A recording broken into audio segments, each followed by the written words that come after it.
fecundasse um óvulo e saísse daqui e morresse, esse óvulo fecundado já teria direito à minha herança. Já teria direitos na vida. Tudo bem que minha herança não é grande coisa, tá, gente? Eu acho que até ele ia devolver, mas teria direito, em tese, tem o direito à herança. E se fosse uma herança boa, não a minha, esse feto já, se nascesse com vida, e aí entra o ponto da lei civil, né? Desde a concepção, e aí vamos esquecer qual é o momento da concepção, porque eu mesmo não consigo chegar a esse ponto, desde a concepção, já o ser humano tem direitos. E esses direitos exigem que esse ser humano nasça com vida. E na Faculdade de Direito nós estudamos isso. O que é nascer com vida? A criança precisa nascer e respirar por si própria. Até existe um exame que se mede, os médicos depois podem me corrigir, porque eu não sou médico e sou muito pouco letrado nesse ramo, mas existe um exame que você faz para saber se aquela criança respirou sozinha e se ela teve vida. Porque muda tudo. Se eu estiver com a minha esposa e não tivermos nenhum filho, e eu morri, e ela tem um bebê no ventre, toda a minha herança vai para quem? Esquece que eu sou casado, vai? Eu não era casado, eu estava só com uma namorada. Ela não tem direito aos meus bens porque é só uma namorada. O bebê está no ventre. Se ele nascer com vida, ele leva toda a minha herança. Se ele não nascer com vida, se houver um aborto espontâneo antes, para quem vai minha herança? Vão para os meus pais. Então muda completamente os direitos. Isso é um ponto, do ponto de vista jurídico, é muito importante que se pondere. O nascituro tem direito a alimentos. Existe uma lei federal também, é a Lei 11.804 de 2008, que prevê os famosos alimentos gravídicos. E o que são alimentos gravídicos? Alimento para grávida. Agora, por que eu dou alimento para grávida? Porque eu quero tornar viável a criança. A minha relação com aquela mulher não é o meu amor com ela. Os alimentos não são porque ela é meu amor. Os alimentos são para tornar viável a criança que está no ventre dela. Então, a lei, em 2008, instituiu, até para acabar com as divergências nos tribunais, o alimento gravídico. O que eu preciso para pedir alimento gravídico? Primeiro, ser mulher, né? Porque eu não poderia, obviamente. Segundo, estar grávida. E terceiro, provar, de alguma forma, que o pai desta criança é a pessoa contra quem eu vou mover a ação. Se eu conseguir fazer essa prova, mesmo que sutilmente, mesmo que ela não seja uma prova completa, mas seja uma prova forte, seja uma prova que leve o juiz a acreditar no assunto, eu terei direito, eu não, a mulher terá direito aos alimentos gravídicos, ou seja, desde o primeiro mês ela pode pedir que o pai comece a ajudar. Aí você fala, mas e se ele negar? Bom, o juiz tem vários meios de prova, ou seja, namoravam, saíam juntos, mantinham relações íntimas, era um casal constante, foi eventual. Quer dizer, esse conjunto é para isso que existe juiz. Eu falo que se a lei fosse auto-aplicável, não precisava de juiz. Você colocava no computador, saía a sentença do outro lado. O juiz existe justamente para sentir o problema humano, para ouvir as pessoas, formar a convicção se aquilo é real, quem fala a verdade e quem mente, e deferir. Então está na mão do juiz avaliar se a relação homem e mulher gerou aquela criança ou tem probabilidade de ter gerado aquela criança. E caso a conclusão seja positiva, aquela mulher que carrega em seu ventre o filho de alguém tem direito, sim, de buscar alimentos contra essa pessoa, mesmo antes do nascimento. Em questão de alimentos, existe um ponto que é curioso. Os alimentos têm uma característica de serem irrepetíveis. Ou seja, uma vez que eu pago alimentos para alguém, eu não posso pedir de volta. Então, mesmo que eu não seja o pai, que eu seja condenado a pagar alimentos, que eu pague alimentos, que essa criança nasça, e depois se descubra que eu não era o pai, Eu consigo me isentar do pagamento dali para frente, mas eu não posso pedir de volta os alimentos já recebidos. E aí questionaram os tribunais, e é comum isso, nós advogados temos esse papel de questionar, o que acontece nessa situação, porque aparece uma mulher grávida, com indícios de que o réu seja o pai, obtém os alimentos, recebe isso por 9 meses, 10 meses, 11 meses, faz um exame de DNA, comprova que ele não era o pai. Não é uma injustiça grande? É. Só que é muito melhor você injustiçar um único indivíduo do que fazer uma criança perecer com fome, de tornar inviável um bebê, porque a mãe não tem condição de sustentá-lo. Então, o que vale na lei brasileira é o bem maior, e o bem maior é a vida. Mesmo correndo o risco de errar, mesmo correndo o risco de condenar ao pagamento de pensão aquele que não deve. O nascituro também tem direito à sua honra, e a honra é um bem enorme. As pessoas, às vezes, não se dão conta até sofrerem um atentado contra a sua honra. Todo mundo acha que a questão da honra é sensibilidade, que a pessoa é sensível demais, ficou muito ofendida. Mas não é assim, não. Muitos estudos mostram, e a própria vida mostra para nós, que a honra é talvez o bem mais importante que um ser humano possui. E, de fato, o nascituro, que ainda está dentro do ventre da mãe, por decisões dos nossos tribunais, já tem direito ao reconhecimento de sua honra. Caso emblemático e recente é o que foi decidido na apelação, eu não vou dar números, mas está disponível para quem quiser, da cantora Vanessa Camargo contra o humorista Rafinha Bastos. Esse humorista usou de uma frase infeliz, que eu vou repetir aqui com o único espírito de ilustrar o tema, mas me perdoem pela baixaria. Mas ele disse, aqui, eu vou ler o texto da decisão judicial para que vocês possam relembrar o caso. Trata-se de ação indenizatória ajuizada por Marcos Buais, Vanessa Godoy Camargo Buais, José Marcos Doutel de Camargo Buais. Este último nascituro à época da propositura da demanda, ou seja, ele não tinha nascido, mas ele já era autor do pedido de indenização.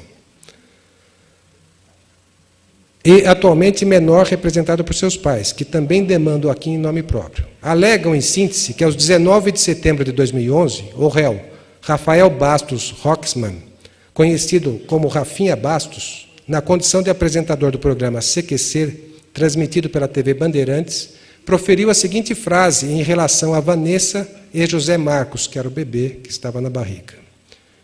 Eu comeria ela e o bebê. Não estou nem aí. Estou nem aí. Sendo que com essa conduta, além de desrespeitar os valores éticos e sociais da pessoa e da família, que os programas televisivos devem seguir, o requerido ofendeu os 3 requerentes, pois insinuou que desejaria manter relações sexuais com Vanessa, apesar de ela ser casada e estar grávida, demonstrando ainda que pouco se importava com as consequências de seu comportamento.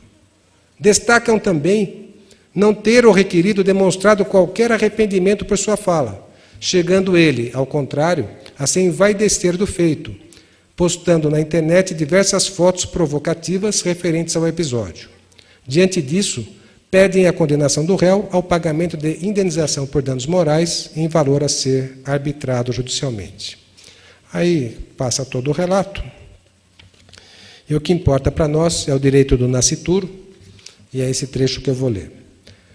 Quanto à alegação de que seria parte ilegítima ao nascituro, ou seja, que o nascituro ainda não podia entrar em juízo porque não tinha nascido.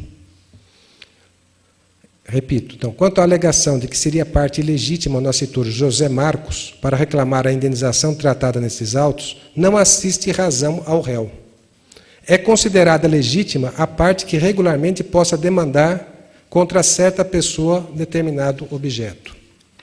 Ora, no caso em estudo, O antes referido nascituro tem capacidade ativa, a ele garantida pelo fato de ter a lei posto a salvo os seus direitos desde a concepção, na forma do artigo 2º do Código Civil. Esta condição legal confere ao nascituro legitimidade ativa, capacidade de estar em juízo na defesa de tais direitos, ainda que a princípio o faça por intermédio de seus representantes legais, o quanto ocorreu nestes autos. O nascimento com vida aparece como pressuposto, não para a obtenção de comentados direitos, porém para seu exercício, sendo certo que, como se deu no caso em tela, ocorrido o nascimento de José Marcos, este passou a titularizar os direitos a ele resguardados, ficando investido na titularidade da pretensão de direito material exposta na inicial, na espécie do direito de obter reparação moral por dano à sua personalidade provocado pelo réu. Em síntese, o tribunal reconheceu que Rafinha Bastos, por ter ofendido aquela criança que ainda estava no ventre materno, teria que indenizá-la. Ou seja, o nascituro, dentro da barriga, já pode ser autor de uma ação, porque ele já pode sofrer danos, ele já pode sofrer prejuízos, porque essa criança vai ser marcada por essa frase. E esse prejuízo ninguém vai tirar dela. E não há dinheiro que conserte.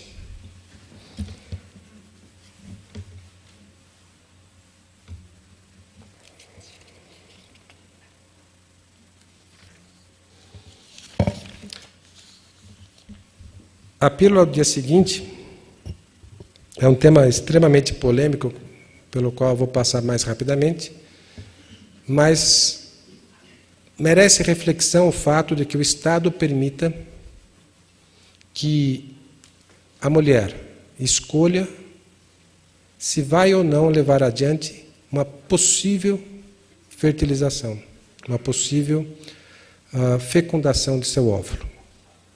É uma política do Estado, sobre a qual eu não vou tecer comentários pessoais, mas que eu coloco aqui como um ponto a ser discutido pelos debatedores. Por fim, a lei trabalhista também garante o nascituro, porque concede à mulher, desde o início da confirmação até o 5º mês após o parto, estabilidade. Por quê? Porque ela cansa? Não. Porque a criança precisa vir ao mundo com saúde, porque a criança merece cuidados. Isso não é um direito da mulher. Claro que é, né? Pela lei é o direito da mulher, mas, na verdade, em última análise, é um direito do nascituro. Porque a condição para que ela exerça esse direito é que ela carregue um bebê em seu ventre. E, sendo assim, é também um direito do nascituro, um direito de vir à vida de uma forma saudável, de receber os cuidados essenciais de sua mãe e a atenção de sua família. Por fim, o direito penal brasileiro, e eu estou terminando já, não precisam pedir para eu sair, que eu já vou parar. O direito penal brasileiro fala do aborto. E em direito penal a gente diz que existem normas penais em branco. O que são normas penais em branco? Só muito simplesmente. São aquelas normas que dizem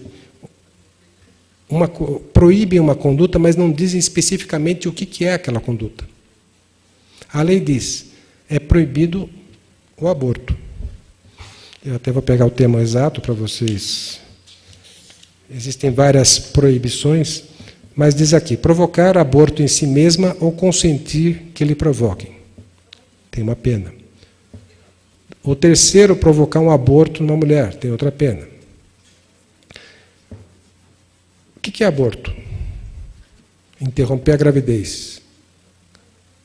O que é gravidez? É a gestação de um óvulo fecundado. Quando é que começa a proteção?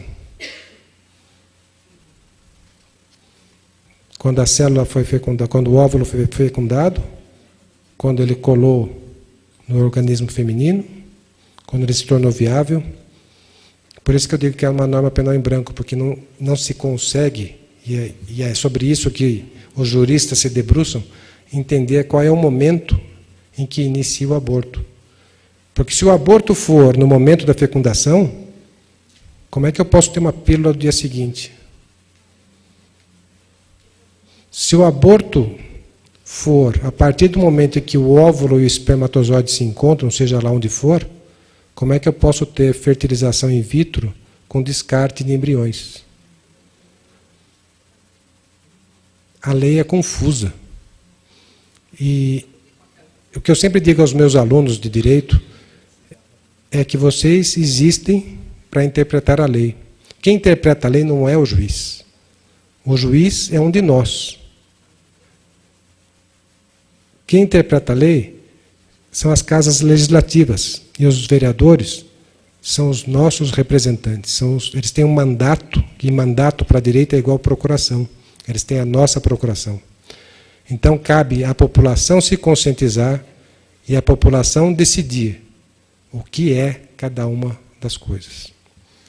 Eu não vou me estender mais. Eu agradeço a todos pela atenção. Peço desculpas por alguma inconveniência decorrente da minha fala. E, mais uma vez, agradeço imensamente essa Casa de Leis por me receber e por me dar o direito à palavra. Muito obrigado.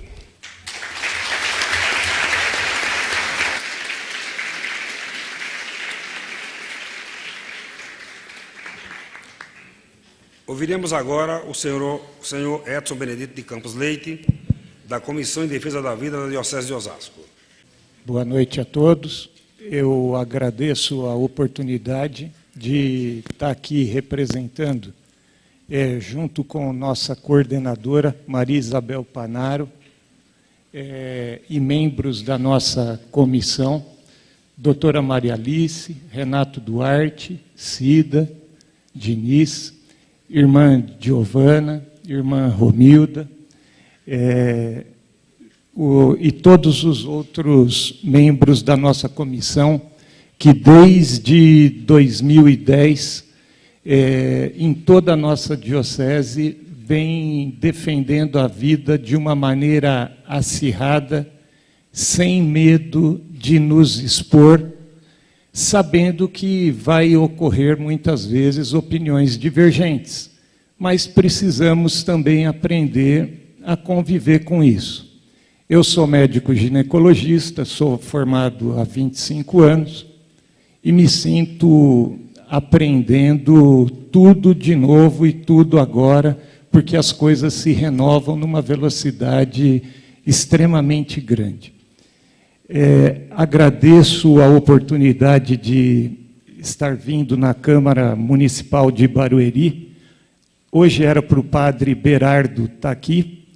Deus fez com que o padre fosse para Osasco ontem e eu vim aqui hoje. E espero poder dar minha contribuição. Saúdo o presidente da mesa, o vereador Miguel de Lima, a todos os outros componentes, autoridades, e principalmente vocês todos que vieram. Vejo uma plateia de jovens e acredito que seja bastante produtivo todas as nossas exposições. No final, acredito que cabe não apenas... Eu não tenho a minha verdade, eu vou expor a verdade da medicina, junto com a doutrina da Igreja Católica, e, na verdade, cada pessoa, acredito que tenha que fazer o seu próprio exame de consciência e como se conduzir nessa caminhada de Deus por esse mundo. Desde quando nós nos tornamos nascituros, durante a vida extrauterina, até o declínio natural. Sem mais delongas, eu vou iniciar de uma maneira bastante, acho que interessante, mediante ao direito de nascer, que para que isso se concretize, na verdade, acredito que os pais, namorados é mais difícil, mas os pais, antes de até mesmo pensarem em conceber, precisariam ter um planejamento adequado dessa gestação. já que hoje nós sabemos que existem inúmeras medidas preventivas para se evitar algumas doenças que determinariam, muitas vezes, o final dessa gestação, como o caso de uma anencefalia, uma exposição da medula cefalorraquidiana a nível de crânio, a nível de coluna, enfim, determinando o óbito fetal.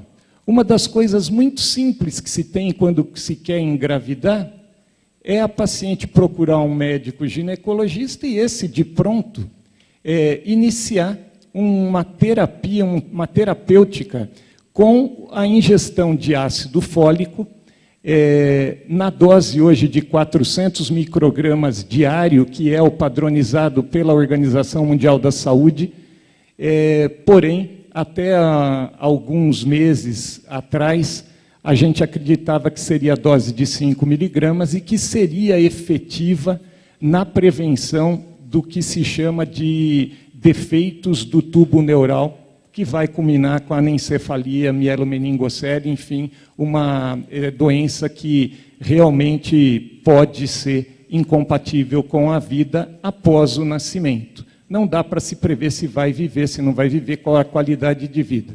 Então, penso eu que, dentro do que for possível, o planejamento de uma gestação seria sempre o ideal. Quando acontece de casais que são namorados ou conhecidos, no consultório aparecem alguns amigos, amigas grávidas. Aí, paciência. Se inicia a terapêutica do ácido fólico, a partir daquele momento, com o mesmo intuito da prevenção de defeitos do tubo neural, diminuindo o risco de abortamento. A partir daí, que decidiram engravidar, a partir de que momento que se conta a idade gestacional da criança? A idade gestacional ela deve sempre ser contada a partir do primeiro dia da última menstruação, quando vai se ter o início do desenvolvimento daquele óvulo, gameta, com 23 cromossomos, que deve ser fecundado ao redor do 14º dia desse primeiro da menstruação. Para que a paciente ovule, existem hormônios, fatores neuroendócrinos, enfim, que vão determinar a ovulação. Graças a Deus, 99,5% dos casais são férteis, 0,5% dos casais têm alguma dificuldade de engravidar, ou seja, a cada 200, um não engravida, e de maneira que ter filhos é um privilégio. A gente não deve nos furtar da oportunidade que Deus deu para nossa esposa, para a namorada, quem quer que seja, estar ovulando, se ter a relação e poder engravidar. A partir do momento da ovulação, obviamente, a gente diz que a paciente estando no período fértil, se a gente contar o 14º dia do primeiro da menstruação, tendo a variação de 2 dias antes, 2 dias depois, ou seja, do 12º ao 14º dias do ciclo, a paciente ela vai estar em período fértil, portanto, apta a ter as relações para engravidar. Claro que o óvulo ele tem uma sobrevida de 12 a 24 horas, os espermatozoides, na média, 24, 48 horas, mas, na verdade, essa máquina, esse engenho da vida é maravilhoso. A partir do momento que se tenha a relação sexual, a gente sempre... Eu vou ficar aqui olhando de frente para o slide. a gente tem aqui a ejaculação no meio vaginal. De um modo geral, se tem uma quantidade de 200 a 300 milhões de espermatozoides a nível da vagina, que sobem rapidamente pelo colo do útero, chegando à trompa, do lado do ovário que ovulou.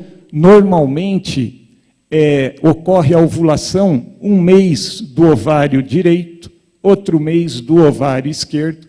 Aqui, no caso, nós estamos representando o direito. E ocorre a fecundação, o encontro do espermatozoide com o óvulo que foi ovulado na região chamada terço distal da trompa. Para nós médicos hoje, a vida ela começa com a fecundação. Toda a parte do encontro dos gametas, já formando o zigoto, vai se ter uma carga genética, uma predisposição para o início da divisão celular, e com isso, esse embrião, esse zigoto, multiplicando as células, ele vai migrando para próximo do útero, e com isso ele vai se fixar no endométrio. Aqui é aquele momento da fecundação que eu disse, onde um espermatozoide ele penetra no óvulo, aqui é o núcleo, aqui o citoplasma do óvulo, e o